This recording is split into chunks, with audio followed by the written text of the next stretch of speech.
Assalamualaikum ikhwan filah dunia.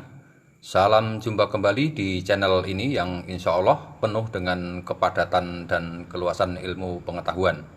Tentunya akan menjadikan kita semakin cerdas dan berwawasan universal. Tidak menjadi manusia yang sempit pola pikir, dangkal, dan jahiliyah dalam faham dan keilmuan.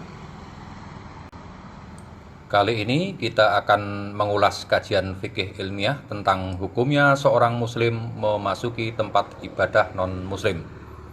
Ini dalam rangka juga menanggapi hebohnya Gus Miftah yang ceramah di gereja beberapa waktu lalu. Yang ternyata dengan kejadian ini banyak hikmah yang dapat kita petik. Di antaranya yang pasti kita jadi semakin tahu mana ustadz, mana ulama, kiai yang berwawasan atau keilmuannya tinggi, dan mana pula yang keilmuannya cekak alias masih kurang ilmu. Di sini saya sebagai penghantar, nanti di segmen akhir kita dengarkan kajian ilmiahnya dari seorang tokoh terkemuka, guru kita, panutan kita, yaitu Kiai Haji Bahauddin Nur Salim atau yang populer kita sebut Gus Baha. Sehubungan dengan hebohnya Gus Miftah ceramah di gereja pada beberapa waktu lalu, maka kita tahu ada beberapa ustadz yang langsung berkomentar miring terhadap Gus Miftah. Ada yang saklek langsung menuduh sebagai perbuatan salah dan haram, bahkan ada yang mengkafirkan. Padahal realitasnya Gus Baha, Gus Miftah, atau lainnya itu tidak melakukan kesalahan yang melanggar syariat maupun kaidah agama. Ini mengherankan. Ada ustadz, ada kiai besar, tapi kok mempersoalkan orang muslim masuk ke tempat non-muslim. Bayangkan, di zaman atom ini kita masih berdebat soal boleh memasuki gereja atau tidak. Sementara para ulama kuno yang hebat-hebat dahulu bahkan sudah membahas dan menetapkan hukumnya muslim boleh sholat di tempat-tempat ibadah non-muslim.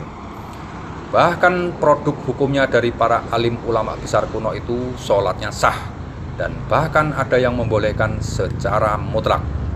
Bayangkan, tidak hanya masuk ke tempat orang kafir, tetapi salat atau sembahyang saja boleh. Lah ini Gus Miftah baru melakukan orasi kebangsaan saja kok sudah dihujat habis-habisan. Baik, ikhwan fillah, kita mulai mengaji ilmu syariat Islam yang meluas.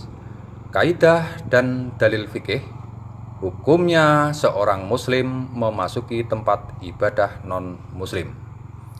Sobat muslim, satu hal yang perlu diketahui.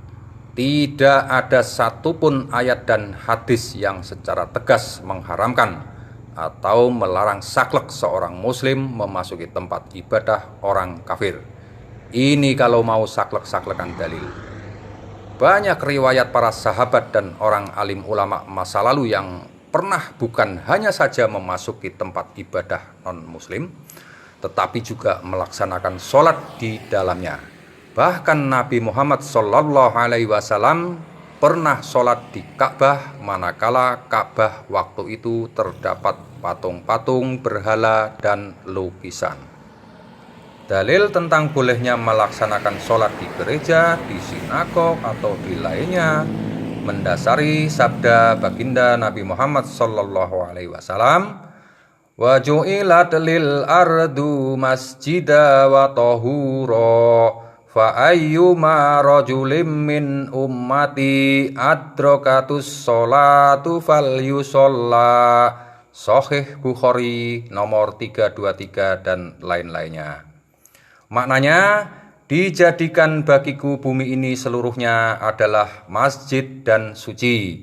Maka jika waktu sholat telah tiba, kerjakanlah sholat dimanapun kamu berada. Hadis lainnya, wa aina ma adrakat kas sholatu fasolla fahuwa masjid.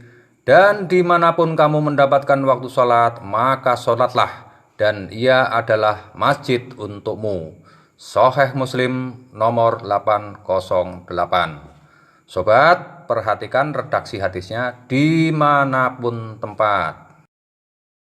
Nah sobat, sekarang kita ungkap pendapat dari 4 imam mazhab tentang hukumnya muslim memasuki tempat ibadah non-muslim.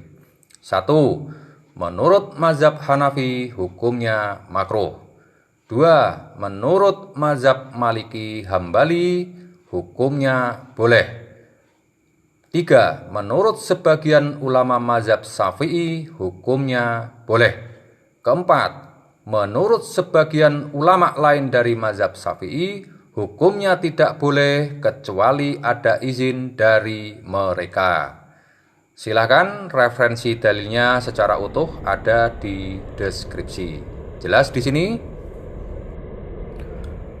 Nah, ikhwan filah, pertanyaannya adalah pertama, mengapa ada ustadz-ustadz yang begitu nyaring, mudah menyalahkan atau mengkafirkan saudaranya sendiri?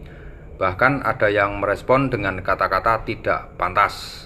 Ternyata jawabannya sangat sepele dan hanya ada 2, yaitu sebab kurangnya wawasan atau keilmuannya dari mereka semua itu, atau bahwa mereka mempunyai faham atau ideologi kelompoknya sendiri. Jelas? Sekarang kita tidak heran lagi. Yang kedua adalah retorika atau suatu pertanyaan yang tidak memerlukan jawaban, yaitu apakah ustadz-ustadz yang sekarang itu lebih pandai, lebih tinggi ilmunya dari ulama 4 mazhab terdahulu? Silahkan cerna sendiri. Nah, dengan semua itu, yuk mari kita propagandakan, kita canangkan mendunia, yaitu mari mengaji tidak hanya dengan satu guru, mari mencari guru yang ilmunya lebih luas dan dalam, lalu saring dakwah-dakwah dari para pendakwah dengan keluasan ilmu, akal budi, dan nurani. Jangan mudah kita jadi pembebek tolol, jangan mudah menelan mentah setiap dakwah, dan jangan berilmu hanya dengan ilmu terjemahan mentah belaka. Mari tampil menjadi muslim yang cerdas dan mandiri. Salamun qaulam mir rabbir rahim. Sobat muslim, sekarang mari kita dengarkan pengajian ilmiahnya dari Gus Baha tentang berinteraksi dengan non-muslim.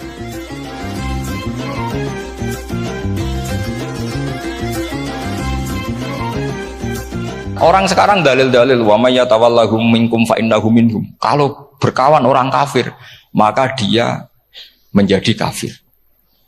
Itu kan fatal. Semua nabi berkawan orang kafir. Karena dakwahnya memang sama orang kafir.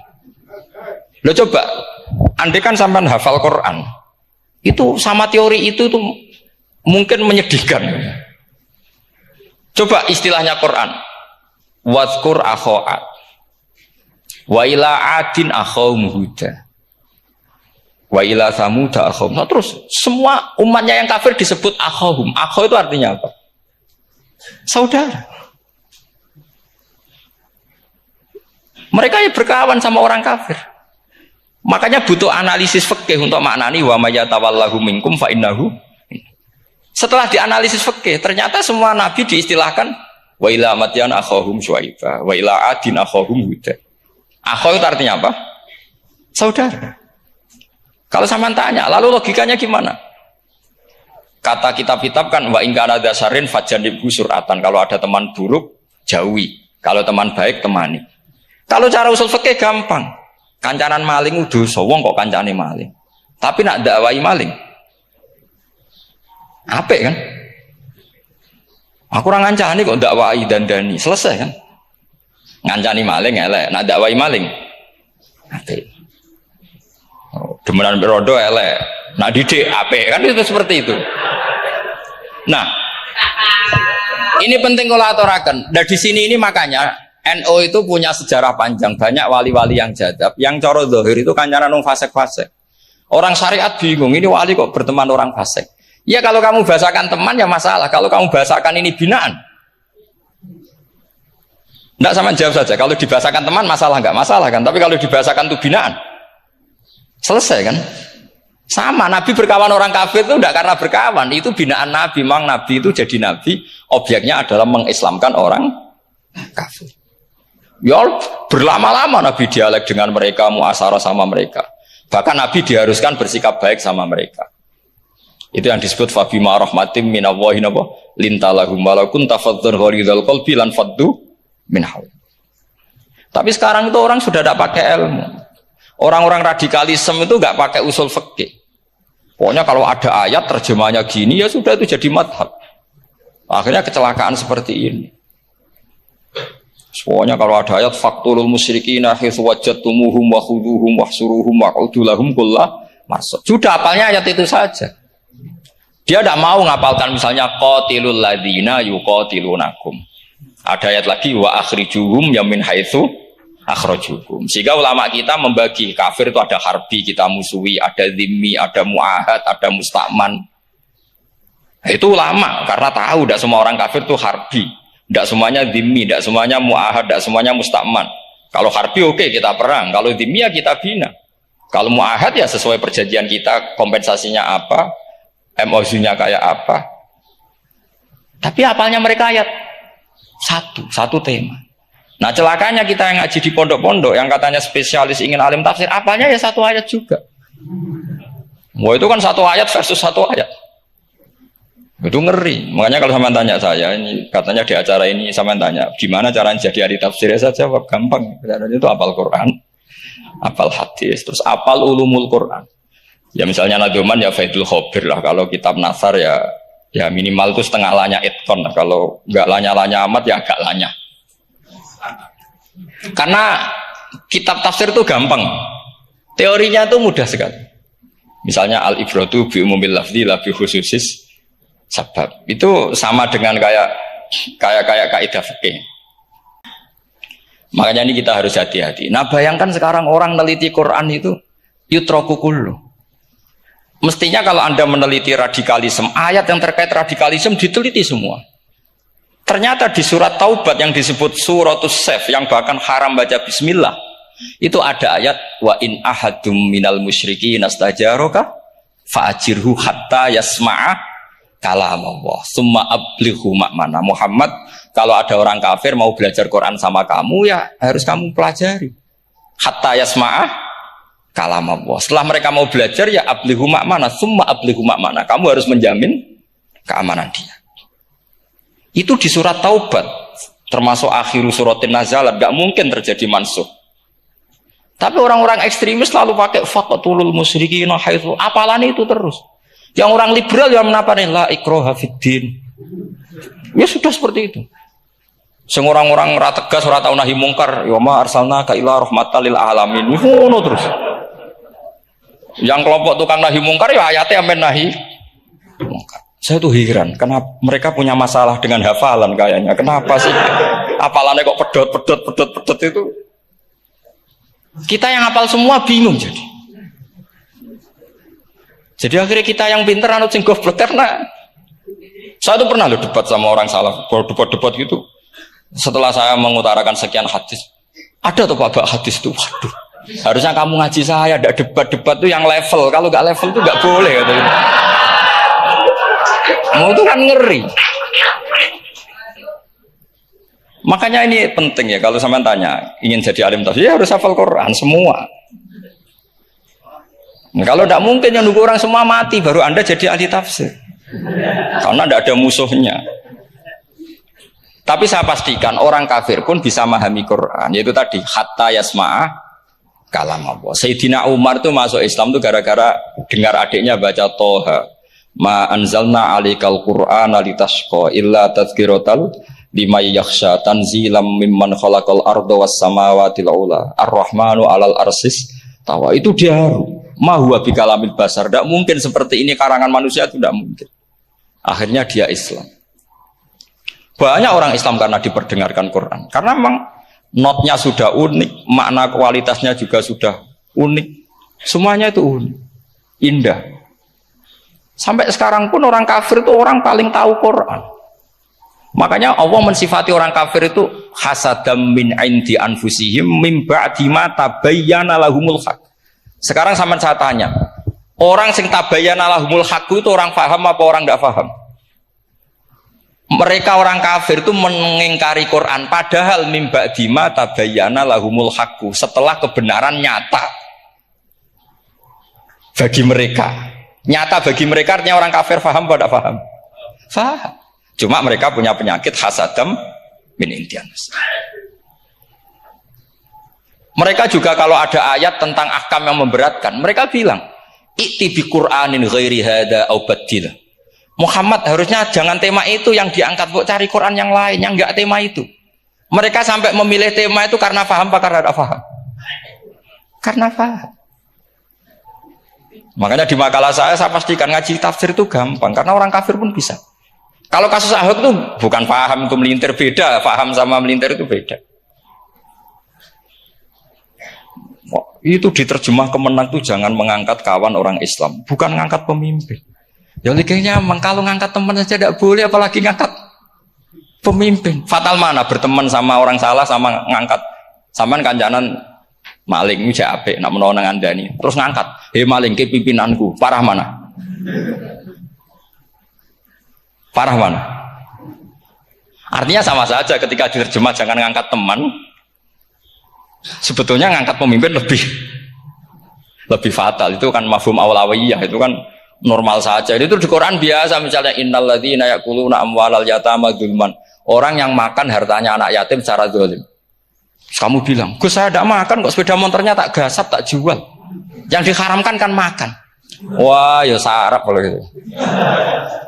Maknanya begini, memakan harta anak yatim artinya ifsad. Ifsad itu merusak. Nak ngono ikhraq, membakar atau mencuri sama dengan makan. Bal asyad, bahkan lebih apa? Lebih apa? Dasar. Jadi yakuluna di situ tuh ba'dul amsilah, sebagian contoh min wujuhil ifsad atau min wujuhil ihlak. Jangan kok karena ayatnya makan, oh yang haram tuh makan, kalau nyuri gak apa-apa. Wa ya fata. Fa innal akila yaktafiya bi isyaratil ba'di. Karena orang kalau punya akal di isyarai sebagian sudah paham. Ini penting kalau aturakan. Jadi ini penting. Nah bayangkan sekarang banyak gerakan-gerakan ahli Quran katanya tapi nggak memahami ilmu usul fikih. Quran ra ono ya wis. Nang Quran ra ono cerita harame asu, nak ngono asu ya halal. Ora ono Qurane. Sing ra ono iku tekem ora Qurane kok aneh-aneh. Jadi kita harus ngaji yang banyak. Saya termasuk utang ya sama Imam Syafi'i itu baca kitab Ar-Risalah. Itu kitab yang kadang satu ulama baca sampai 500 kali. Yaitu Imam Syafi'i itu dalam kitab Risalah itu begini, ini termasuk ulumul Quran yang paling penting. Muqaddimahnya begini. Wan nasu sinfani min awalil amri. Wan nasu sinfani. Ketika Rasulullah datang membawa Quran itu manusia hanya ada dua. Al kuffar sing dari jenis ahli kitab dan kuffar dari jenis yang tidak ahli. Bahkan tidak ada orang Islam zaman itu. Pertama Nabi jadi Nabi itu adakah pendengar yang Muslim? Kan tidak ada. Semuanya ahli kitab.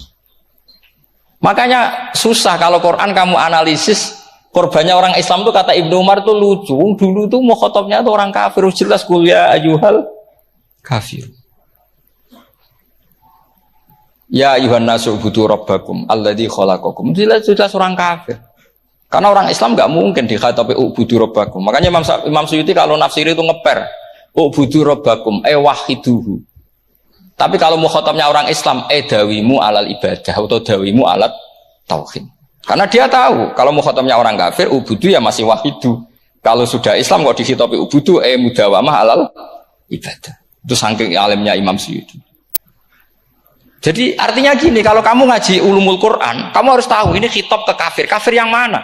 Ahli kitab atau kafir yang musyrik? Nah sekarang tidak tahu lagi, pokoknya kafir. Makanya kalau orang berdebat mereka itu tidak goblok meneh. Waduh. Makanya sama tidak usah ketularan goblok, sing pun sing wis goblok ora usah ditambahi mun kathah dan ini pun.